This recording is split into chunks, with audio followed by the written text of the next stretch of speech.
안녕하세요. 크립토TV입니다. 이번 시간에는 4분기 상승장이 올해는 가능할까요? 한번 살펴보시죠. 보시는 차트는 주황색은 비트코인 가격입니다. 그리고 뒤에 좀 희미한 녹색은 글로벌 M2, 이제 글로벌 화폐량 지표입니다. 글로벌 M2는 작년, 재작년, 그냥 2년, 3년 연속 올라가고 있는데 주식도 같이 올랐지 않습니까? 근데 비트코인만 유독 계속 아래쪽을 향해서 이렇게까지 엇박자가 났던 적은 이번이 처음입니다.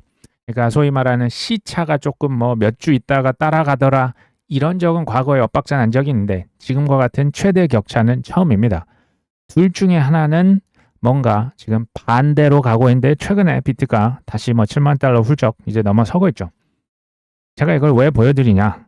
지난 우리가 50년, 60년 평생에 살았던 그 익숙했던 질서라고 하는 게 있습니다. 그게요. 지금부터는 이렇게 보시는 것처럼 안 맞을 가능성이 매우 높아요. 이것을 투자하실 때 감안을 하시면 좋겠습니다. 코인베이스 대표 브라이언 암스트롱이 9월 15일 날 클래리티법 초당적인 투표가 나오고 금기어를 언급합니다. 옥토버가 올 것이다. 10월 상승장, 그 다음에 다음 상승장이 이어서 올 것이다 라고 언급을 했습니다. 그렇게 될까요? 코인베이스 대표라고 해서 정확한 타이밍을 알 수는 없겠죠.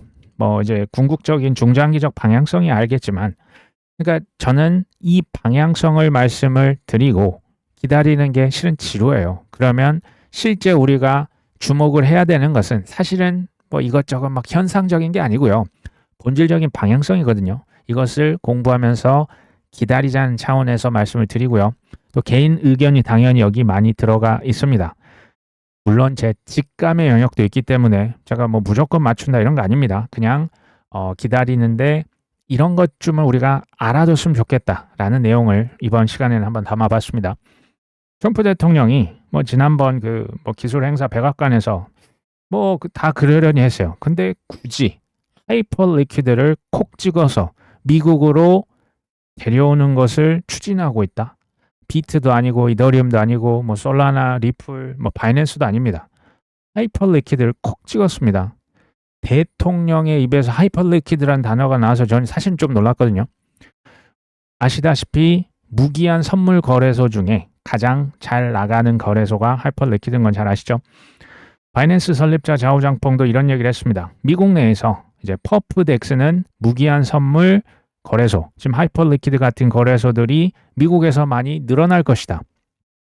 현재는요, 미국 사람들은 하이퍼 리퀴드에 접속을 할 수가 없습니다. 이게 이제 규제 때문에 아직은 막혀 있지만 앞으로 그러니까 이것을 미국에 데려오겠다라는 표현을 썼거든요. 굳이 왜 하이퍼 리퀴드일까요? 꼭 찍은 이유 제가 잠시 뒤에 말씀을 드릴 겁니다. 보시면 이 녹색 부분에서 뭔가 차트가 밑으로 훅 꺼져 있죠. 이게 바로 미국의 장기 국채 금리입니다. 스콧 베센트 재무부 장관이 바이백 규모를 이제 장기 국채 사는 규모를 2배 정도 늘리겠다라고 하는 순간 미국의 장기 국채 금리가 이제 밑으로 생각보다 많이 떨어졌어요. 이것은 시장에 분명한 시그널을 주고 있는 거예요. 금액으로 따지면 이게 그렇게 큰 금액은 아닙니다. 이게 2배 한다고 해도. 근데 문제는 뭡니까? 신호를 주고 있는 거죠. 뭐라고요? 미국의 장기 국채 불안하세요? 아니에요. 걱정 말고 사세요. 저희가 어려움에 있으시면 지원해 드릴 거예요. 우리가 계속 사드릴 거예요. 신호를 분명하게 보내고 있습니다. 포브스라고 하는 경제 전문지에서 비트코인을 갑자기 찬양하는 기사문을 냅니다. 비트코인이 달러 기축통화 지위 상실 우려 또는 미국의 국가 부채 이 문제를 해결할 수 있는 중립적인 글로벌 자산이 될 수 있다. 금은 좀 애매해. 이거 왜냐면 옮기는 것도 힘들고 검증하고 결제 효율성 이거 어떻게 나눠서 결제할 거야. 비트코인은 공급량이 딱 고정이 돼 있고 국가들이 보증할 필요도 없고 전 세계적으로 왔다 갔다도 쉽다. 그렇죠? 이렇게 얘기를 했습니다. 그러면서 향후 달러는 여전히 디지털 달러가 되겠죠. 스테이블 코인입니다. 기축통화 역할 여전히 할 것이고 비트코인은 준비 자산의 역할을 점진적으로 흡수한다. 어디에서? 달러로부터, 금으로부터. 비트가 준비 자산, 뭐 리저브 커런시, 리저브 에셋의 역할을 점점 하면서 국가 부채, 빚 문제를 해결할 수 있다. 비트는요, 달러, 그 다음에 빚 문제, 실제로 문제를 해결할 수 있어요. 저는 이걸 정확하게 이해하시면요, 이 크립토를 앞으로 보시는 시각에 거침이 없어질 거라고 사실은 생각해요. 중립적이라고 적었죠. 중립적이라고 하는 것은 이란 전쟁, 뭐 호르무즈 해협이 막히든 말든 아무 관계 없다라는 얘기입니다. 제가 봤을 때 그 유일한 세계적인 준비 자산으로 저는 뭐 이미 자리를 잡았다. 물론 지금 초창기입니다. 복잡한 현상들을 제가 얘기를 계속 드리고 있는데요. 이걸 제가 뒤에서 하나로 단순화시켜서 뭐 예측을 한번 해보려고 하는 겁니다. 사실은 크립토는요, 미국에 국운이 달려 있어요. 미국의 성패가 실은 달려 있어요. 운명이 달려 있어요. 제가 여기 네 가지를 적어 봤습니다. 스테이블 코인, 두 번째 비트코인, 세 번째 무기한 선물, 네 번째 자산 토큰화를 적어 봤거든요. 스테이블 코인, 왜 이런 것들이 지금 미국의 국가의 운명이 달려 있냐를 지금 제가 말씀을 드리려고 하는 거예요. 스테이블 코인 아시죠? 단기 국채, 당장 빚 돌려막기가 가능합니다. 달러 패권 유지가 가능해요. 단 중장기적으로 국가 부채 문제를 해결합니까? 이걸로 어떻게 합니까? 그냥 돌려막기는 가능하죠. 근데 당장의 빚이 급해요. 당장의 지금 패권, 당장의 성과가 필요한 트럼프 대통령에게는 스테이블 코인이 그래서 1순위인 거예요. 두 번째가 뭡니까? 비트코인입니다. 비트코인은 비트코인으로 국가의 빚 문제 해결이 될까요? 가능합니다. 가능한데요. 문제가 있어요. 30년 걸릴지 40년, 50년 걸릴지 아직 모릅니다. 그러니까 우리가 예상은 할 수 있죠. 뭐 비트코인이 뭐 100만 달러가 되고 1000만 달러가 되면 뭐 100만 개를 샀을 때 미국의 전체 국가 부채가 뭐 몇 퍼센트 희석이 될 수 있습니다. 그러니까 소위 상충할 수 있습니다. 되는데요. 문제가 있어요. 30년, 40년, 50년 후에는 트럼프 대통령이 없습니다. 세상에 없어요. 그러면 트럼프 대통령은 스테이블 코인에 집착을 하겠습니까? 비트코인에 집착을 할까요? 당연히 스테이블 코인이 먼저예요. 비트는 투 트랙으로 가는 거예요. 이건 방향성이에요. 갈 수밖에 없지만 우선순위는 비트가 살짝 떨어져요. 그래서 전략 비축하겠다. 아직까지 발표를 안 하고 있죠. 겁니다. 할 거예요. 그 다음에 세 번째, 네 번째 무기한 선물 거래. 그 다음에 자산 토큰화. 요걸 가만히 생각해 보시면 전 세계 유동성, 지금도 미국으로 빨려 들어가요. 주식을 하든 미국의 국채를 하든 지금도 미국이 성장이 가장 많이 나오고 있고 금리도 가장 높아요. 근데 이건 이제 도구들이거든요. 무기한 선물, 자산 토큰화, 스테이블 코인 이런 것들이 버무러지면 미국의 AI 기업들, 빅테크, 뭐 M7, 하이퍼스케일러, 우리로 치면 삼전 닉스인데요. 미국에 있는 주식 기업들에 투자하는 게 훨씬 더 유리해져요. 미국은 지금 AI 투자 엄청나게 하지 않습니까? 지금 돈이 부족해서 뭐 회사채 발행하고 뭐 주식 팔고 유상증자하고 미국의 빅테크들이 실제로 하고 있지 않습니까? 전 세계에서 자금을 빨아들이고 있는 거예요. 이걸로 뭐 하려고 할까요? AI에서 넘버원이 되려고 작정을 한 겁니다. 도구로서 쓰고 있는 거예요. 그리고 1번, 2번, 3번, 4번이 다 따로따로 노는 게 아니고 다 연관이 되어 있어요. 비트코인을 이제 여기에 이제 그 모아주면서 이거 이제 가격 올리고 하면서 미국의 실제로 국가 부채 빚 문제를 어떻게 해결을 비트 외에는 답이 없어요. 어떻게 뭐 해결하겠습니까? 그 다음에 디지털 달러로는 뭐든지 사고 팔 수 있게 하는 거예요.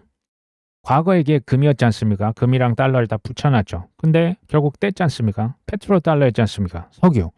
지금은 뭐 컴퓨팅 파워만 지금 뭐 USDC로 사는 시대가 아니고요. 모든 것 달러 시대로 이미 지금 접어 들어가고 있는 거예요. 이게 지금 뭐 자산 토큰하다, 뭐 무기한 선물이다, 스테이블 코인이다, AI 에이전트가 다 저 방향으로 가는 거예요. 모든 것을 다 달러로 하면 달러 수요가 많아지겠죠. 그렇지 않을까요? 뭐 단기 국채로 뭐 국채도 계속 파는 거고, 그다음 AI도 슈퍼 파워가 돼서 뭐 지금 AI는 한번 뒤지면 끝나는 거거든요. 모든 것 달러 시대의 인프라 괄호 열고 망에 투자를 하시거나, 이게 이더리움, 솔라나, 아발란체, 뭐 이더리움 레이어 2가 될 수가 있겠죠. 최종 담보물의 투자. 최종 담보가 뭡니까? 담보의 담보, 이게 비트예요. 여기에 투자를 하고 있으시다면 왜 걱정을 하냐는 얘기입니다. 그다음에 4분기에 저는 여전히 큰 게 남아 있다. 물론 저도 이렇게 생각해요. 이유는 뭐냐? 잘 아시다시피 미국 재무부에서 바이백을 했습니다. 단기 국채 금리가 막 튀니까 이거 잡으려고 그냥 사버린 거예요. 근데 이거 돌려 맡깁니다. 장기 금리를 이제 상단을 딱 막아주는 거예요. 일본에 가서 일본도 도와주었지만 실제로 이게 도와줬다기보다는 미 국채 팔면 안 돼. 지금 진심이거든요. 연준은 기준금리, 정확히는 이제 그 단기 금리와 기준금리는 그래도 좀 비슷하게 움직이거든요. 기준금리를 제가 봤을 때는 결국에는 인하할 것으로 저는 확신을 합니다. 결국이라고 하는 것은 그 타이밍은 제가 정확히 모르지만 이거 진짜인 거예요. 진짜 목표. 이게 왜 이런 그 목표 공조가 재무부 연준 과거 같으면 이제 서로 이제 뭐 다른 기관이었는데 지금 같이 움직여요. 이렇게 되면 1번과 2번이 되면요. 그 단기 금리는 내리죠. 장기 금리는 그냥 가만히 있어도 지금 격차가 커집니다. 장단기 금리 격차가 커지면 어떻게 되냐? 단기 금리가 낮아지기 때문에 어쨌든 단기 지금 뭐 국채 발행해서 빚에 대한 국가 그 이자 부담 어마어마해요. 금리 인하하면 빚에 대한 이자가 낮아져요. 그럼 이걸로 뭐 할까요? AI 투자하는 거예요. 이걸 지금 1번, 2번이 국가의 그 운명이 달려 있어서 같이 가는 거예요. 지금 국가 부채가 너무 많기 때문에 지금 금리 인상은 안 됩니다.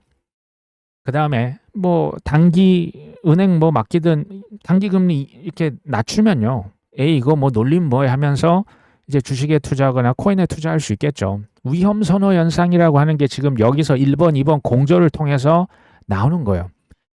그러면 이제 AI에서 최고의 패권 국가가 될 수 있도록 투자 계속 그냥 투자금 무한대로 빨아들여서 투자하고 있는 거고요.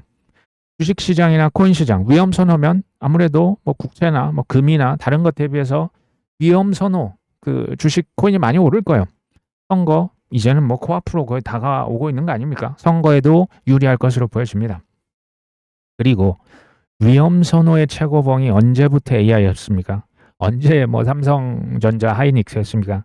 원전은 코인 아닙니까? 연준 회의록을 한번 지난 7월입니다. 한번 봤더니 금리 인하를 해야 한다라고 하는 사람 없던데. 아무도 없던데. 지금 이런 얘기를 하고 있거든요. 근데요. 몇 개월만 좀 전으로 가볼까요? 올해 초만 해도요.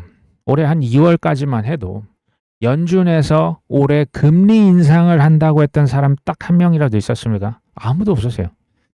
이런 것들을 보시면 왔다 갔다 하는 거예요. 지금 보이는 것들 현상은요.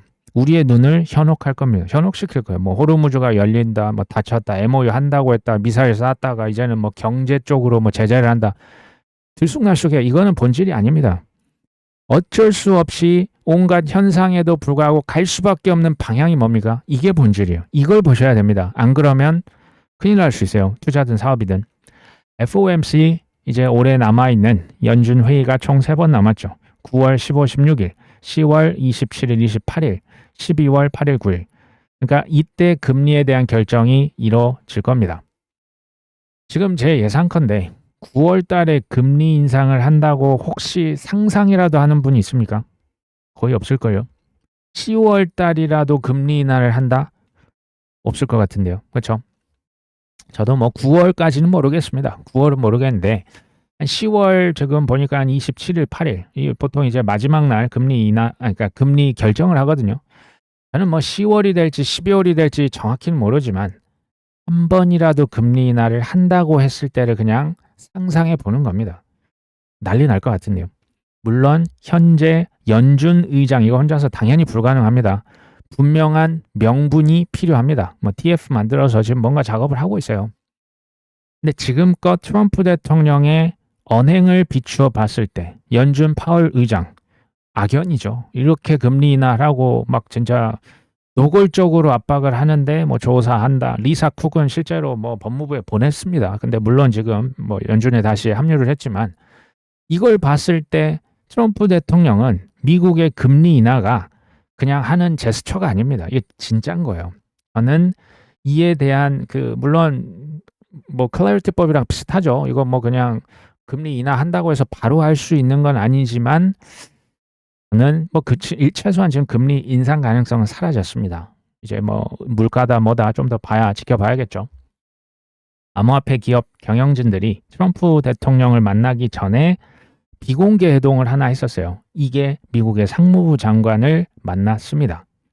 주제가 뭐였나 봤더니 클래리티법 통과 중요성, 해외로 유출된 암호화폐 기업들의 리쇼어링.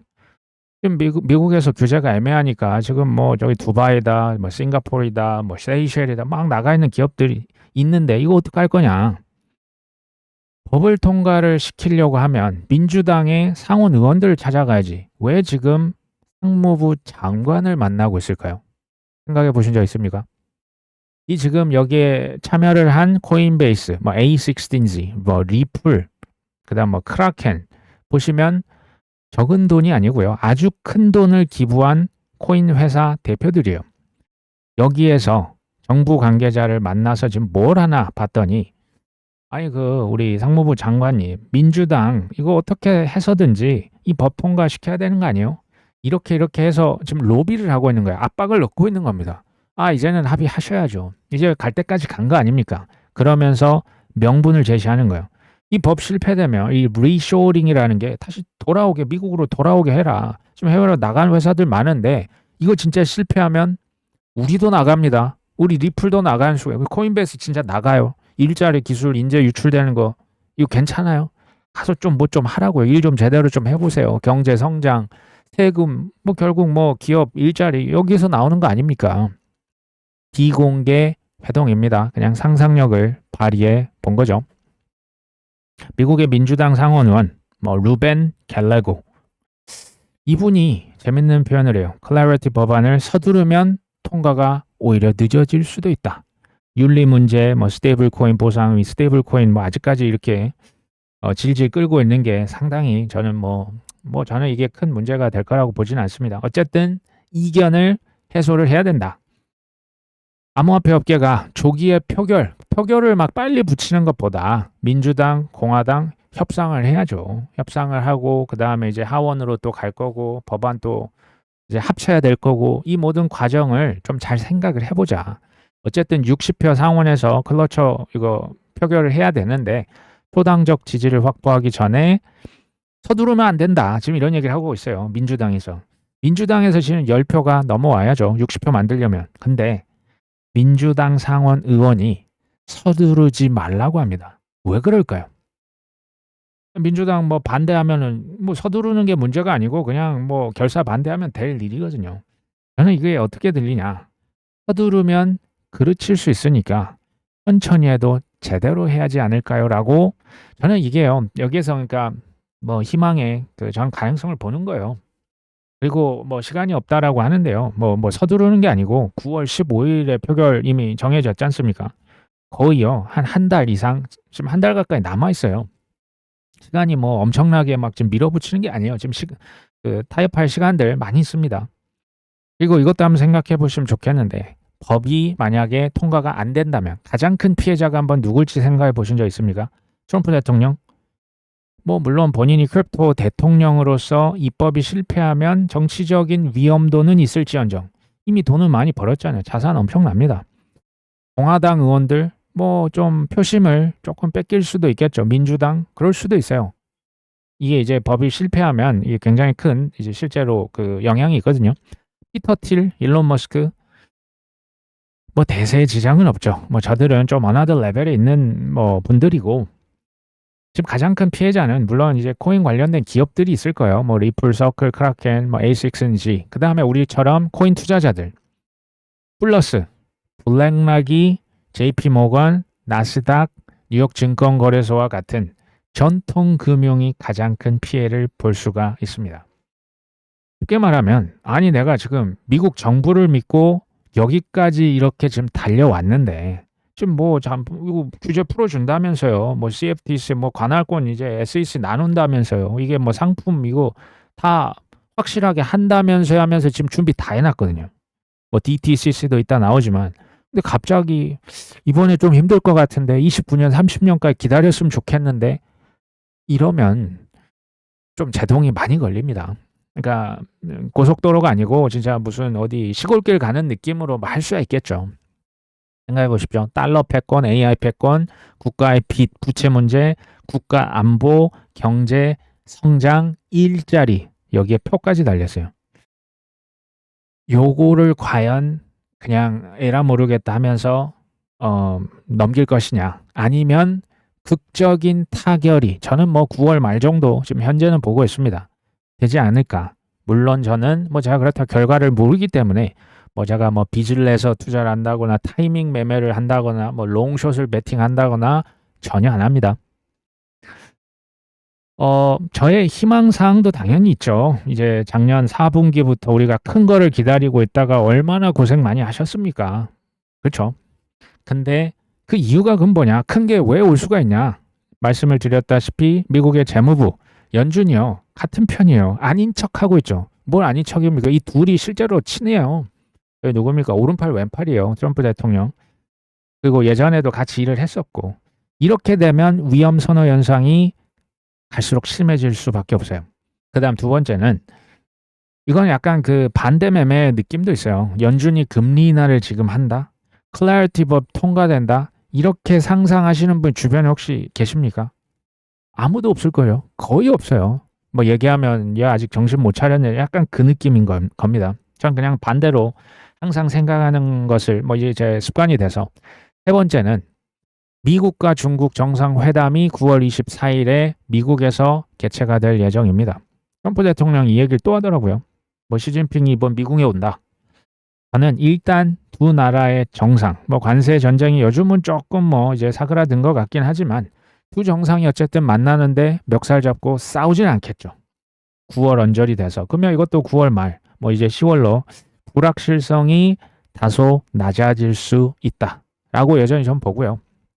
그리고 지난 시간에 얘기를 드렸던 IPO 초대형 뭐 리플, 크라켄, 뭐 레저, 뭐 블록체인.com 많아요. 아직도 많이 남아있고 특히 리플 아직 안 했지 않습니까? IPO를 무슨 하락장의 정점에서 할 리가 없지 않습니까? 리플이 끝판왕인데. 다섯 번째, 10월부터요. 그 DTCC 미국의 예탁결제원에서 실제로 온체인 토큰화를 정상 운영으로 전환합니다. 여기에 들어가는 종목들이 종목 개수만 1000개인데요. 실제로 인기가 가장 많은 주식, 뭐 S&P 500 지수 ETF, 미국의 국채, 뭐 이런 것들 다 모아서 뭐 캔톤 네트워크, 그 다음에 뭐 스텔라, 그 다음에 저 뭐 체인링크 이런 것들 써서 돌려요. 거래량이 당연히 많이 늘어나겠죠. 그 다음에 이제 코인이 상승 아니면 하락이지 않습니까? 아니면 이제 횡보가 되겠는데 결국 어느 쪽으로 방향이 나와야 저는 이제 남의 메타인지를 한번 높여보면요. 미국의 국가로 보나 기업들로 보나 정치인으로 보나 트럼프 대통령 포함합니다. 상승했을 때 이해관계가 좀 더 부합합니다. 코인이 하락했을 때 국가로 보나 기업 로비했던 기업으로 보나 정치인들 선거를 앞두고 있는 걸로 보나 글쎄요. 쉽지 않을 것 같다라는 생각이 듭니다. 시큐리타이즈라고 있죠. 자산 토큰화 전문 회사입니다. 여기 뭐 블랙락도 투자를 많이 한 뭐 얼마 전에 뭐 올해 상장도 했습니다. 여기 대표가 미국의 SEC는 클래리티법 표결을 고려해서 암호화폐 혁신 면제 발표를 보류했다. 시큐리타이즈 사장님인데 SEC 꼭 대변인처럼 얘기를 합니다. 보류를 했는데 그 이유가 표결 다음에 하려고 했어. 지금 얘기를 하네요. 그는 어쨌든 상원이 오는 9월 15일 클래리티법 표결을 한 다음에 그 이후에 SEC가 관련 규칙을 내놓을 것으로 예상이 된다. 시점은 10월 초가 될 가능성이 높다. 혁신 면제 조항은요. 디지털 자산 기업이 일정 기간 뭐 브로커 거래소 등 규제 기관으로 등록을 하지 않아도 운영을 할 수 있다. 뭐 이런 내용이죠. 내용 자체가 제가 볼 때 뭐 큰 내용은 없어요. 우리가 대략 짐작 가능한 내용이에요. 근데 섣불리 규칙을 발표하기보다는 9월 15일 표결 이후에 하는 게 좋을 것 같아. 내용이 문제가 아니라 제가 봤을 때는 타이밍을 신경 쓰고 있는 듯한 느낌을 받았습니다. 10월 저 정도 되면 전 9월 말이면 이게 결론이 날 거예요. 저는 9월 말에 만약에 이제 그 뭐 클러처다 저기 뭐 클래리티법이 통과가 이제 막히면 이게 끝난 겁니다. 올해 완전 이제 끝입니다. 이제 내년으로 당연히 넘어가는 거예요. 10월 초면 9월 말 정도면 저는 이게 다 결과가 나올 거예요. 어떤 식으로든 나올 거라 봐요. 법이 통과가 되든 통과가 안 되든. 사실 미국 정부에서는 입법에 실패를 해도 플랜 B를 준비가 되어 있어라는 뉘앙스를 계속 풍기고 있었죠. CFTC, SEC 하면서 근데 약간 지금 참고 있는 듯한 느낌을 받아요. 왜 그럴 것이냐? 저도 뭐 정확히는 모르겠지만 굳이 지금 법 표결 전에 막 그냥 발표를 했다가 나중에 이 또 클래리티 법이 어쨌든 통과가 되면 이거 기존에 있던 것들 새롭게 다시 해야 될 수도 있어요. 그리고 더 중요한 것은 너무도 많은 이해관계가 제가 봤을 땐 한 방향성을 정확히 가리키고 있습니다. 작년에 우리가 10월 달에 업토버를 기대했었죠. 그때 추석쯤으로 제가 기억을 합니다. 그때만 해도 분위기 나쁘지 않았어요. 아, 그러면 이제 11월 되고 12월 되면 진짜 날아가겠구나 생각을 했었지만 참했죠. 무려 한 10개월 정도. 근데요, 저는 그냥 생각을 한번 이렇게 바꿔봅니다. 그냥 한 1년쯤 지연된 다음에 우리가 기다렸던 옥토버, 불벤버 있었지 않습니까? 디셈버도 있었죠. 그러면 4분기가 한 1년쯤 그냥 지연됐다. 상승장이 한 지연됐다라고 하면 누가 가장 크게 웃을까요? 저는 지금 어려웠지만 지난 10개월 한번 생각해 보십시오. 얼마나 힘들었습니까? 만 원, 5만 원. 월급이 좀 들어오면 어떤 분은 100만 원, 200만 원 샀겠죠. 되는 대로 그냥 꾸준히 우량 코인 쓰던 분들이 아닐까요? 저는 그날이 언젠가 늦지 않게 온다라고 생각을 합니다. 물론 저의 바람도 있습니다. 조금만 더 기다려 보시죠. 오늘 방송 여기까지 합니다. 끝까지 시청해 주셔서 감사합니다.